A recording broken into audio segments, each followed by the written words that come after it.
Using words to disagree with someone and using guns to kill those with whom you disagree is essentially the same thing and roughly equivalent, really. Let's explore.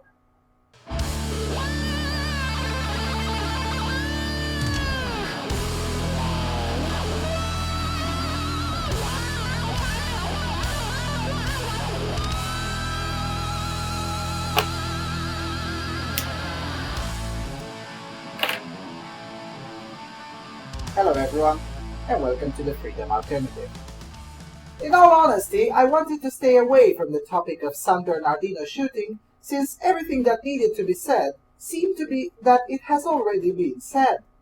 Hillary Clinton's tweet has been absolutely wrecked on social media, and the mandatory gun control points have been made, more or less successfully. I mean, seriously, it's not rocket science. When ISIS tried to jihad in Texas, they didn't even get past the parking lot. When they tried to jihad in liberal gun-controlled France or liberal gun-controlled California, they wreaked havoc. If you can't see this, and if you simply cannot fathom that gun control laws only harm those who give a damn about laws, for the slow-minded, that would be anyone except those who want to kill, if you still don't get it, then I have nothing more to say. But I don't want to talk about guns now, but rather about the mental disorder commonly known as leftism and what it does to people.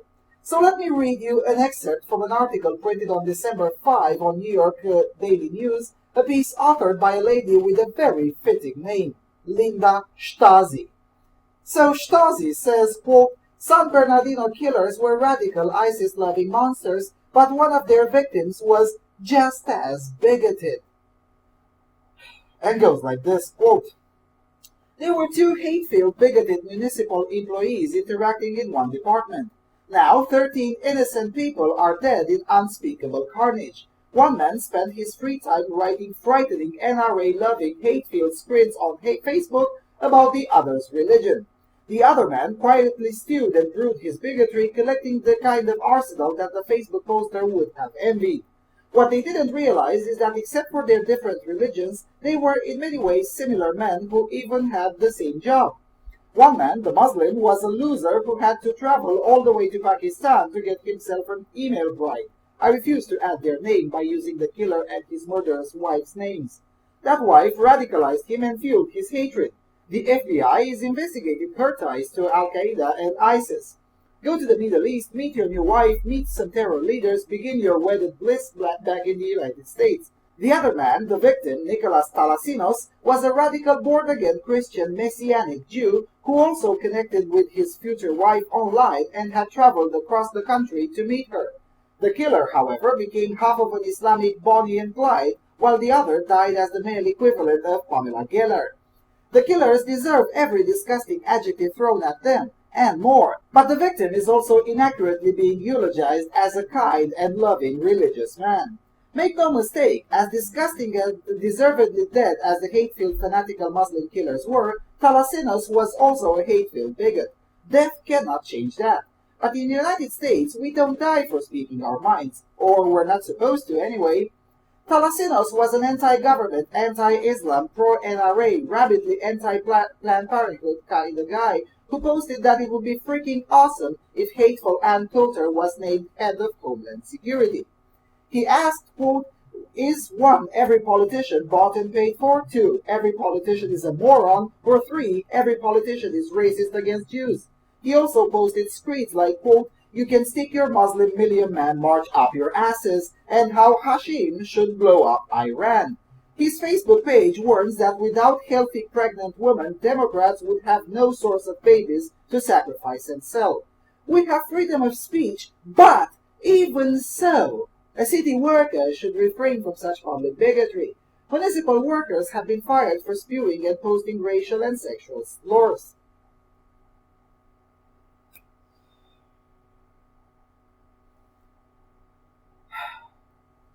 These people are real. And not only they're real, but they're journalists. Someone in a newsroom thinks this is news. And you know what the sad part is? There is quite a large sector within the United States, particularly in New York, who actually believes this is sensible analysis. Around 40% of millennials genuinely believe that the government should censor offensive speech. Now, whenever we're talking about government doing something, it means using armed men to storm into your house and force you to do as you're told. In other words, there is a sizable minority in the United States which quite literally believes that armed men should use guns to make people shut up when they utter offensive speech. In short, this Linda Stasi lady, I know it's Stasi, but whatever, is not some random loon who accidentally got a piece published on NY Daily News. Linda Stasi is one of the latest exponents of the Stasi generation, the generation that genuinely believes that you are not allowed to think and say whatever you please, and the generation that is so relativistic that shooting for disagreements and using words to express disagreements are about the same thing. You may think I'm exaggerating, but the likes of Stasi genuinely think that the death of conservatives at the behest of jihadis is a good thing for the greater good. These people don't think in individual terms at all. They can only grasp collectives. Also, notice that she says 13 innocent people have been killed.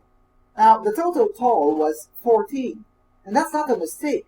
Stasi and whomever gave the okay for this garbage to be published really thinks that Nicolas Talasinos was not an innocent victim, but rather someone who kinda deserved to die because he disagreed with the official far-left party line and, gasp, he liked Ann Coulter and he was a Jew.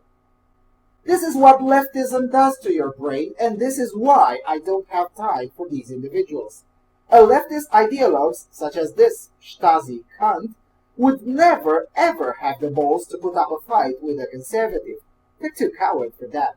But the same ideologue genuinely hopes that someone else shuts you up permanently, because you stay in the way of progress. That's how most leftists really think. And those that don't, well, those are pretty much like the mythical moderate Muslims. They don't really practice leftism. They're just mindlessly voting for those who do, and then are genuinely shocked when reality proves them wrong every single time. That's all I have to say. Thanks for watching.